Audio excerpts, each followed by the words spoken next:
Karnataka news beat follow ಮಾಡಿ, subscribe ಮಾಡಿ.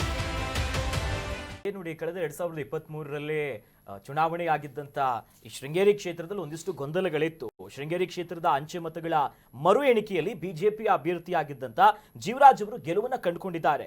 ಆದರೆ ಮರು ಎಣಿಕೆಯಲ್ಲಿ ಬಿಜೆಪಿಯವರು ಕ್ರಿಮಿನಲ್ ಪಿತೂರಿಯನ್ನ ಮಾಡಿ ವೋಟ್ ಚೋರಿ ಮಾಡಿದ್ರು. ಇದು ವೋಟ್ ಚೋರಿಯಲ್ಲ, ವೋಟ್ ಡಕಾಯಿತಿ ಆಗ್ಬಿಟ್ಟಿದೆ ಅಂತ ಮುಖ್ಯಮಂತ್ರಿಗಳೇ ಆರೋಪ ಮಾಡಿದ್ರು. ನಂತರ ಈ ಮರು ಎಣಿಕೆಯಲ್ಲಿ ಅಕ್ರಮ ನಡೆದಿದೆ ಎನ್ನುವಂತ ಆರೋಪಕ್ಕೆ ಸಂಬಂಧಪಟ್ಟಂತೆ ಎಫ್ಐಆರ್ ಕೂಡ ದಾಖಲಾಗಿತ್ತು. ನಂತರದಲ್ಲಿ ಹೈಕೋರ್ಟ್ ಪೀಠ ಅದಕ್ಕೆ ತಡೆ ಒಡ್ಡುವಂತ ಕೆಲಸ ಆಗಿದೆ. ಈ ಬಗ್ಗೆ ಮಾನ್ಯ ಮುಖ್ಯಮಂತ್ರಿಗಳು ಜೊತೆಲಿ ವಿಪಕ್ಷ ನಾಯಕ ಆರ್ ಅಶೋಕ್ ಸೇರಿದಂತೆ ಸಂತೋಷ್ ಲಾಡ್ ಅವರು ಮಾತನಾಡಿದ್ದಾರೆ. ನೋಡ್ಬರೋಣ. 692 ಅಂಚೆ ಮತಗಳು ಬಿದ್ದಿದ್ದಾರೆ. ಮರು ಎಣಿಕೆಯಲ್ಲಿ 690 ಮತಗಳು ಲಭಿಸಿವೆ. 2 ಮತಗಳು ಮಾತ್ರ ಕಡಿಮೆಯಾಗಿದ್ದಾವೆ. ಜೀವರಾಜ್ಗೆ ಬಿದ್ದಿರ್ತಕ್ಕಂಥ ಮತಗಳು 2. ಅವ್ರಿಗೆ ರಾಜೇಗೌಡನಿಗೆ 255 ಮತಗಳು ಕಮ್ಮಿ ಆಗಿದ್ದಾವೆ. ಇದನ್ನ ನೋಡಿದಾಗ ಬಹಳ ಸ್ಪಷ್ಟವಾಗಿ ಗೊತ್ತಾಗುತ್ತೆ, ಬಿಜೆಪಿಯವರು ಕ್ರಿಮಿನಲ್ ಕಾನ್ಸ್ಪಿರಸಿ ಮಾಡಿ ವೋಟ್ ಚೋರಿ ಮಾಡಿರ್ತಕ್ಕಂಥದ್ದು ಬಹಳ ಸ್ಪಷ್ಟವಾಗಿ ಗೊತ್ತಾಗುತ್ತೆ. ಸಂವಿಧಾನದ ಪ್ರಕಾರ ಚುನಾವಣಾ ಆಯೋಗ ಜೀವರಾಜ್ ಅವರು ಗೆದ್ದಿದ್ದಾರೆ ಅಂತ ಸರ್ಟಿಫಿಕೇಟ್ ಕೊಟ್ಟಿದ್ದಾರೆ.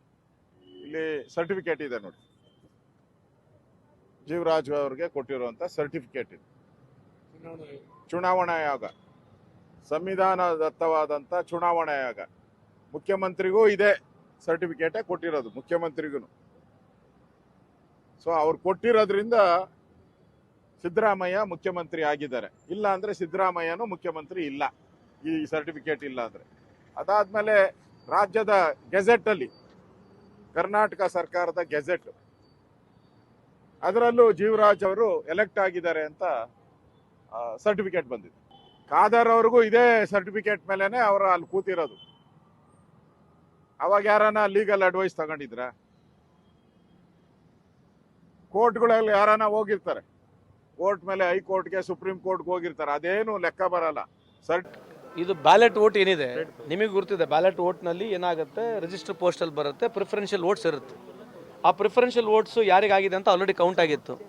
ಕೌಂಟ್ ಆಗಿ ಈಗ ಹೋಗಿ ವಾಪಸ್ ನೋಡಿದ್ರೆ ಕೌಂಟ್ ಆಗಿರ್ತಕ್ಕಂಥ ವೋಟ್ ಇನ್ವ್ಯಾಲಿಡ್ ಆಗಿದೆ ಅಂತಕ್ಕಂಥದ್ದು ಕಂಡು ಬರ್ತಾ ಇದೆ. ಸೊ ಇದರಲ್ಲಿ ಇದೇ ಇರೋದಲ್ಲ, the mechanism of valid invalid valid ಮಾಡೋದೇ ಇದು ಗ್ರೇಟ್ನೆಸ್ಸು. ಇದೇನು 70 ವರ್ಷದ ಭಾರತ ದೇಶದ ಇತಿಹಾಸದಲ್ಲಿ ಇಂಥ ಮ್ಯಾಜಿಕ್ ಮಾಡೋಂಥ ಒಬ್ಬ ಪ್ರಧಾನಮಂತ್ರಿ, ಅದ್ರ ಜೊತೆಗೆ ಅಂತ ಒಬ್ಬ ಗ್ರೇಟ್ ನಮಗೆ ಜ್ಞಾನೇಶ್ ಕುಮಾರ್ ಸಿಕ್ಕಿದ್ದಾರೆ. ಇದು ಅವ್ರ ಕೊಡುಗೆನಿರ್ತಕ್ಕಂಥದ್ದು. ರಾಜೇಗೌಡರು 52 ಮತಗಳಿಂದ ಈಗ ಸೋಲನ್ನ ಕಂಡುಕೊಂಡೆ. ಒಂದು ರೀತಿ ಬಹಳ ಅಸ್ಪಷ್ಟವಾದಂಥ ಸನ್ನಿವೇಶ. ಯಾರನ್ನು ಹೇಳಬೇಕು, ಯಾರನ್ನು ನಂಬಬೇಕು? ಚುನಾವಣಾ ಆಯೋಗ ಅಂತೂ ಗೆದ್ದಿದ್ದಾರೆ ಅಂತ ಅಧಿಕೃತವಾಗಿ ಸರ್ಟಿಫಿಕೇಟ್ ಕೊಟ್ಬಿಟ್ಟಿದ್ದಾರೆ. ಈಗ ಮರು ಮತ ಎಣಿಕೆ ಮಾಡಿ ಅಂತ ಹೇಳಿ ಕೋರ್ಟಿಂದ ಆದೇಶ ಬಂದು ಅದಾದ ನಂತರದಲ್ಲಿ ಮರು ಮತ ಎಣಿಕೆ ಆಗಿದೆ. ಪೋಸ್ಟಲ್ ವೋಟ್ಗಳನ್ನು ಇದು ಮಾಡಲಾಗುತ್ತೆ. ಈ 52 ಮತಗಳಿಂದ ಇವರು ಹಿನ್ನಡೆ ಅನುಭವಿಸಿದ್ದಾರೆ. ಅಲ್ಲಿ 255 ಮತಗಳ ತಿರಸ್ಕೃತ ಆಗುತ್ತೆ. ಮತ್ತೆ ಅದರಲ್ಲಿ 2 ಮತಗಳು ಜೀವರಾಜ್ ಇರುತ್ತೆ, ಮಿಕ್ಕಿದ್ದೆಲ್ಲವೂ ತಿರಸ್ಕೃತ ಆಗಿರುವಂಥವು ಇವ್ರದ್ದೇ ಅಂತ, ರಾಜೇಗೌಡರದೇ ಆಗಿದೆ ಅನ್ನುವಂಥದ್ದು ಕಾಂಗ್ರೆಸ್ನ ಆರೋಪ. ಅವರು ಜೀವರಾಜ್ ಸ್ಟೇಟ್ಮೆಂಟ್ ಏನಿದೆ, ಎಲ್ಲ 25 ಬಂಡಲ್ ಮಾಡಿ ಇಟ್ಟಿದ್ರು. ಅಂದರೆ ತಿರಸ್ಕೃತ ಮತಗಳದ್ದು ಎಲ್ಲಿ ರಾಜೇಗೌಡರಿಗೆ ಹೆಚ್ಚು ಕಡಿಮೆ ಮತಗಳಾಗಿತ್ತೋ ಆ ಸಂದರ್ಭದಲ್ಲಿ 25 ಕಟ್ಟುಗಳನ್ನ ಅಲ್ಲಿ ಒಳಗಡೆ ಹಾಕಲಾಯಿತು ಅನ್ನುವಂಥದ್ದನ್ನ ನಾನೇ ಖುದ್ದು ಸ್ವತಃ ನೋಡಿದ್ದೀನಿ ಅನ್ನುವಂಥ ನಿಟ್ಟಲ್ಲಿ ಸ್ಟೇಟ್ಮೆಂಟ್ಗಳು ಕೊಡ್ತಾರೆ. ಅಂದರೆ ರಾಜಕೀಯದಲ್ಲಿ ಈ ನಿಟ್ಟಲ್ಲಿ ಆರೋಪಗಳು ಪ್ರತ್ಯಾರೋಪಗಳು ಮಾಡ್ಕೊಂಡು ಕೂತ್ಕೊಂಡು ಈ ಇಷ್ಟು 3 ವರ್ಷ ಹತ್ತತ್ರ ಇದ್ದು ಈಗ ಮರು ಎಣಿಕೆ ಮಾಡಿಕೊಂಡು ಮತ್ತೊಬ್ಬನಿಗೆ ಶಾಸಕ ಸ್ಥಾನ ಬಂದದ್ದಾಗಿದೆ ವಿರೋಧಿಗೆ. ಆ ನಿಟ್ಟಲ್ಲಿ ಈಗ ಮತ್ತೆ ಯಾರೋ ಇನ್ನೊಂದು ಅಪೀಲ್ ಹಾಕೊಂಡು ಕೂತ್ಕೊಂಡಿದ್ದಾರೆ.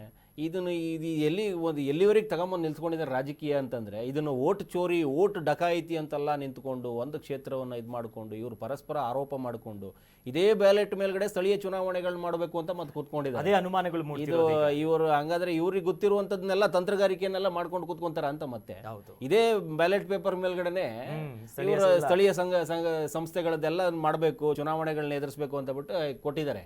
SIR ವಿಚಾರವಾಗಿ ಪ್ರಶ್ನೆ ಎತ್ತಿದ್ರು, EVM ವಿಚಾರವಾಗಿ ಅನುಮಾನಗಳಿದೆ, ಮರುಮತ ಎಣಿಕೆಯಲ್ಲಿ ಅನುಮಾನ ಇದೆ.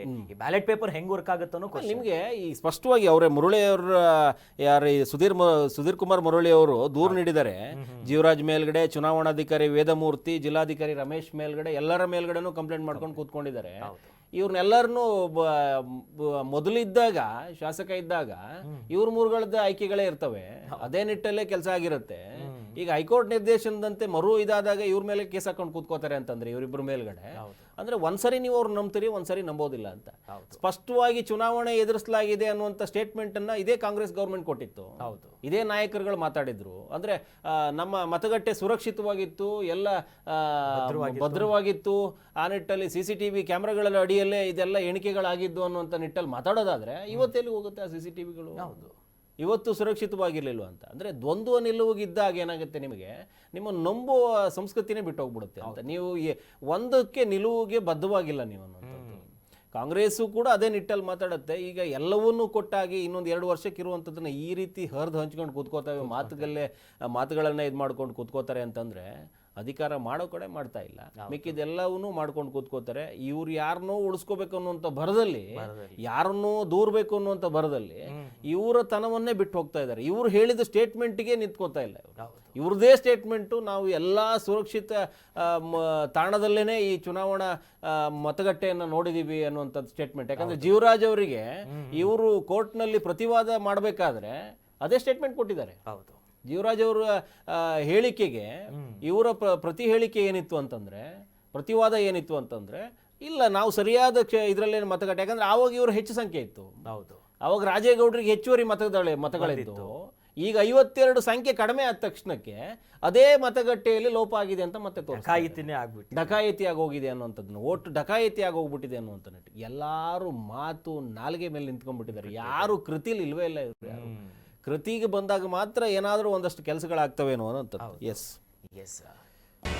ಕರ್ನಾಟಕ ನ್ಯೂಸ್ ಬೀಟ್ ಫಾಲೋ ಮಾಡಿ, ಸಬ್ಸ್ಕ್ರೈಬ್ ಮಾಡಿ.